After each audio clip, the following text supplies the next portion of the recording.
मी हे सांगू इच्छिते की माझा जन्म झालाय शिवनेरी किल्ल्यावरती, जिथे छत्रपती शिवाजी महाराजांचा जन्म झालाय आणि मी जातीत जन्माला आले जी डॉक्टर बाबासाहेब आंबेडकरांची जात आहे. तर मला दोन्हीही वारसे लाभलेले आहेत. ज्या हाताने मी पेनाने क्रांती करू शकते त्याच हाताने मी तलवारीने सुद्धा क्रांती करायची धमक ठेवते. माझे शब्द नीट ऐका. ही तलवार म्हणजे वैचारिक, ही तलवार म्हणजे शाब्दिक, ही तलवार म्हणजे स्वाभिमानाची, ही तलवार म्हणजे मान सन्मान माज अहंकाराची. जो वर्ग मला नेहमीपासून ऐकत आलाय त्याला या तलवारीचा अर्थ सार्थ कळतो असं मला कळतं. मी एक लेखकही आहे, त्यामुळे मला स्वतःचे शब्द कसे कुठं कशा प्रकारे बोलायचे आहेत, कसे फिरवायचे आहेत, कुठे ट्विस्ट आहे, कुठे शेवट करायचा आणि कुठे क्वामा घ्यायचा हे चांगल्या पद्धतीने कळतं. माझी सर्वांना विनंती आहे, जे जे माझ्या विरोधामध्ये आज महाराष्ट्रामध्ये ज्यांनी ज्यांनी पोस्ट टाकल्या त्यांनी फक्त बिग बॉसला एकच प्रश्न करावा की पूर्ण क्लिप दाखवा. ती पूर्ण क्लिप दाखवा की मी ज्यावेळेस असं बोलले आणि मला इंटरप्ट केलं बिग बॉस कडून, त्याच्यानंतर मी ओरडत राहिले की माझं पूर्ण ऐका, माझं फुल स्टॉप पर्यंत ऐकून घ्या, जे त्यांनी तुम्हाला किंवा पूर्ण महाराष्ट्राला सांगितलेलं नाहीये. ज्यावेळेस मी राकेश बापट, ओंकार राऊत, प्राजक्ता शुक्रे, करण सोनवणे यांच्यासोबत जो संवाद चालू आहे माझा, तो संवाद तुम्ही पूर्ण महाराष्ट्राला दाखवावा अशी माझी विनंती आहे. त्या संवादामध्ये मी हे सांगते की ही तलवार माझी शाब्दिक तलवार आहे, जी तुमच्या सगळ्यांच्या मानेवरती लटकलेली असेल.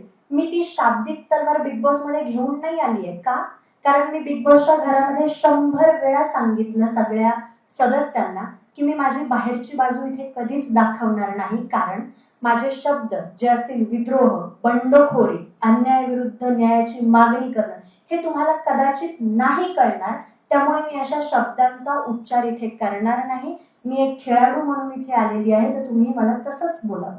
त्यानंतर प्रत्येक दिवशी मला एक गोष्ट ऐकायला येत होती की ही भाषणासारखी बोलती, ही भाषणासारखी बोलती, ही भाषण करते, ही भाषण करते. मी त्यांना वाचवायचा प्रयत्न करत होते की तुम्ही असे मुद्दे घेऊ नका.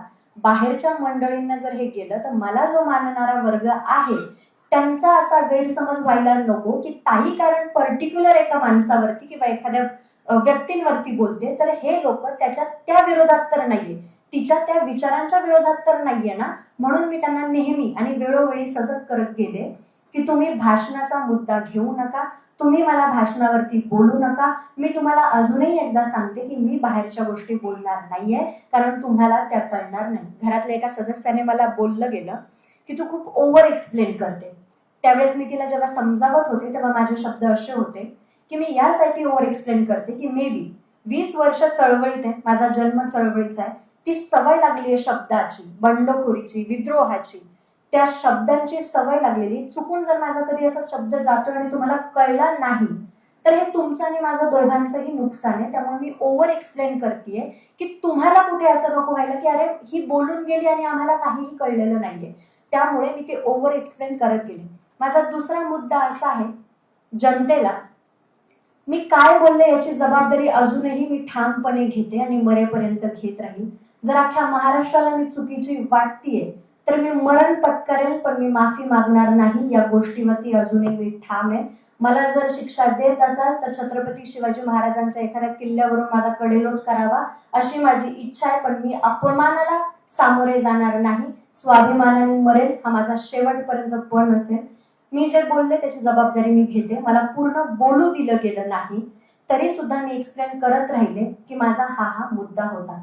त्यानंतर मी बिग बॉसला एक्सप्लेनही केलं की मला एखाद्या व्यक्तीला टार्गेट करणं किंवा एखाद्याचं सगळंच हलवून टाकणं माझ्यासाठी 2 सेकंदाची गोष्ट आहे, कारण शब्दांची हेरफेर आणि शब्दांची गंमत मला चांगलीच कळते.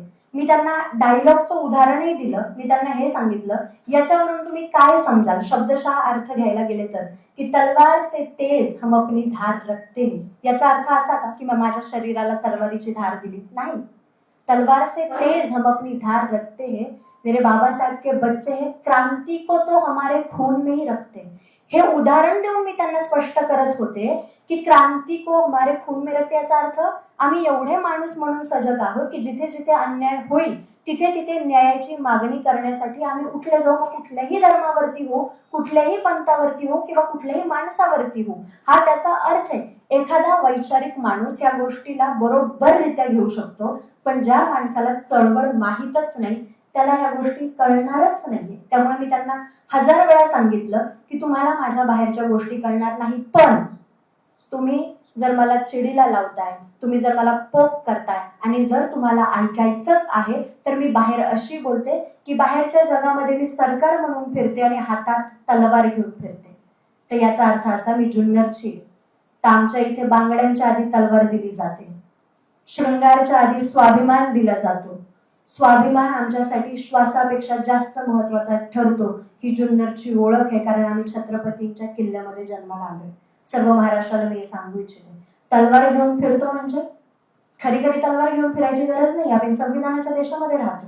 ती तलवार मी हेही बोलले की मी हे विसरणार नाही की कोणता माणूस माझ्याशी कसा वागला आणि ती तलवार कशी फिरली जाईल. याचा अर्थ तुम्ही जर वैचारिक आहात तर ती तलवार वैचारिक फिरली जाईल. तुम्ही जर शाब्दिक आहात तर ती तलवार शाब्दिक फिरली जाईल. तुम्ही जर स्वाभिमानाने असाल तर ती तलवार स्वाभिमानाने फिरली जाईल. तुम्ही जर मानवरती जात असाल तर ती तलवार मानेसाठी फिरली जाईल. हा त्या शब्दांचा अर्थ होता. तुम्ही ऐकूनच घेतला नाही आणि अर्ध सत्य तुम्ही जिथं महाराष्ट्राला सांगताय याचा अर्थ मी काय समजू. मग तुम्ही ती पूर्ण क्लिप दाखवावी. त्यानंतर त्यांनी असं सांगितलं की आम्ही तिला निष्कासित करतोय. त्यांनी मला निष्कासित केलेलं नाहीये. कन्फेशन रूम मध्ये मी माझं मत मांडले की मला हा गेम क्विट करायचा आहे आणि मला घराच्या बाहेर जायचं आहे. का त्यांनी या गोष्टी सांगितल्या नाही महाराष्ट्राला की हे तिचं मत होतं आणि तिची इच्छा होती घराच्या बाहेर जाण्याची. तुम्ही जेव्हा अर्ध सत्य सांगताय ते किती घातक असू शकतं हे सर्व महाराष्ट्राने आत्ता बघितले. त्याच्यानंतर माझा दुसरा मुद्दा असा आहे की मी कुणालाही धमकी दिलेली नाहीये. माझा सर्वात महत्वाचा मुद्दा, काही लोक पुढे येतात आहे आणि असं म्हणतात आहे की संविधान आणि तलवार एक सोबत चालली जाणार नाही. मी या गोष्टीला मान्य करत नाही. मला दोनही वारसे लाभले, ते पेनाचा सुद्धा आणि तलवारीचा सुद्धा, आणि मी ते दोन्हीही संस्कार मरेपर्यंत महाराष्ट्राला दाखवणार आणि मरेपर्यंत ते दोन्ही संस्कार मी घेऊन चालणार. एका हातात तलवार असेल, अजूनही सांगते, तलवार असेल, माझ्या हातात तलवार असेल, वैचारिक, शाब्दिक, सन्मानाची, स्वाभिमानाची, मानाची असेल. एका हातामध्ये संविधान असेल. जेव्हा जेव्हा संविधान मिटवायचा प्रयत्न होईल, जेव्हा जेव्हा संविधानावरती आपत्ती येईल, तेव्हा एका हातातली तलवार उचलली जाईल. मग समोरचा माणूस कसा येईल तशी ती तलवार फिरली जाईल. शाब्दिक, स्वाभिमानी, अहंकारी, मानाची, कशीही असो ती तलवार फिरली जाईल. मी एक लेखक आहे. मी आतापर्यंत जेही माझ्या भाषणात बोलले ते मी स्वतः लिहिलेलं आहे. एक लेखक असतो जो सरळ सरळ मिनिंग देतो आपल्या शब्दातून, आणि एक लेखक असतो ज्याच्यामध्ये डीप मिनिंग असतो. शाळेमध्ये आपल्याला शिकवले एक वरचा अर्थ आणि एक त्याच्यामध्ये दडलेला अर्थ आहे. माझ्या भाषणाची खासियत आहे, शेवटला ट्विस्ट असतो. तुम्ही माझं पब्लिक जे आहे ते मला शेवटपर्यंत ऐकून घेतं, त्यामुळे त्यांना चांगलंच माहिती की ताई काय बोलणार आहे. मी अजूनही माझ्या मतावरती ठाम आहे. मी कुणालाही धमकी दिलेली नाहीये. मी कुणालाही त्यांच्या जीवे मारण्याची धमकी दिलेली नाहीये आणि मी या गोष्टीसाठी माफी मागणार नाही. बिग बॉसने ती पूर्ण क्लिप दाखवावी. कन्फेशन रूम मध्ये काय झालं काय नाही हेही दाखवावं. मी मान्य केलंय की मी माझे शब्द फिरवणार होती. शेवटला समोरच्या माणसामध्ये एवढे पेशन्स नव्हते की तो ते ऐकल आणि त्याला तो मुद्दा बनवायचा होता. त्यांनी तो बनवला आणि ज्या ज्या महाराष्ट्रातील लोकांनी माझं समर्थन केलं या गोष्टीबद्दल मी त्यांची आयुष्यभर ऋणी राहील. मी खूप खूप धन्यवाद देते की तुम्हाला कळलं या महाराष्ट्रात राहून की या गोष्टींचा अर्थ काय होतो. मला अजून एक गोष्ट अधोरेखित करायची आहे. लोक म्हणतात की हिला विचार कळलेच नाही, हिला विचारवंत कळलेच नाही. ही खूप इमोशनल आहे माझ्यासाठी. मी विचारवंत वाचलेच सुद्धा आणि मी जगते सुद्धा. जेव्हा एखादा माणूस माझ्याकडे येतो आणि सन्मानाने जी नजर माझ्यासाठी त्याची झुकते त्या नजरेमध्ये छत्रपती शिवाजी महाराज मी जगते. अन्याय जेव्हा होतो आणि न्यायाची मागणी जेव्हा मी करते, त्या न्यायामध्ये मी डॉक्टर बाबासाहेब आंबेडकर बघते. हे मी जगते. एखादा मुलगा आणि एखादी मुलगी जेव्हा शाळेच्या वाटेवरती उभे असतात, तेव्हा मी सावित्री ज्योती बघते. अरे एखाद्याचं मराठ्याचं पोरग जेव्हा जय भीमच्या पोराच्या आनंदामध्ये सामील होतं, तेव्हा मी छत्रपती राजश्री शाहू महाराज बघते, ज्यांनी डॉक्टर बाबासाहेब आंबेडकरांसाठी साखर वाटली होती की पोरग बॅरिस्टर झालं म्हणून. जेव्हा आपण म्हणतो ना, ही मुंबई माझी आहे, गर्वाने जेव्हा म्हणतो, अरे ही मुंबई आमची आहे, त्या लेखणीत मी अण्णाभाऊ साठे बघते.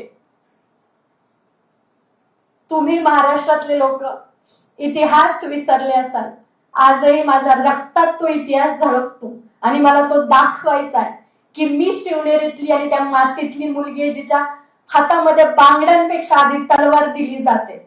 स्वतःच्या संरक्षणासाठी, स्वतःच्या सन्मानासाठी, स्वतःच्या मानासाठी ती तलवार नेहमी उठली जाईल. ज्या ज्या लोकांनी माझं समर्थन दिलंय, मी प्रचंड आभारी आहे तुमचे की तुम्हाला हे कळतं. ज्या ज्या वेळेस एखाद्या मुलीवरती अन्याय होतो, बलात्कार होतो, ही तलवार उठली जात का नाही हा प्रश्न मला महाराष्ट्राला उचलायचा. अरे तुम्ही मावळे म्हणून स्वतःला घेताय. एखाद्या मुलीचा अपमान तुम्ही कसा पचवू शकता. बोलले मी की ती तलवार आहे माझ्या हातात, पण ती तलवार का घ्यायची वेळ येते याचा कोणी विचार का नाही करत आहे. जिथं जिथं अन्याय होतो तिथं तिथं तलवार उचलली जाणार जाणार आणि जाणार. या शब्दावरती मी मरेपर्यंत ठाम होते, आहे आणि राहील. याच्या व्यतिरिक्त मला काहीही बोलायचं नाही. थँक्यू.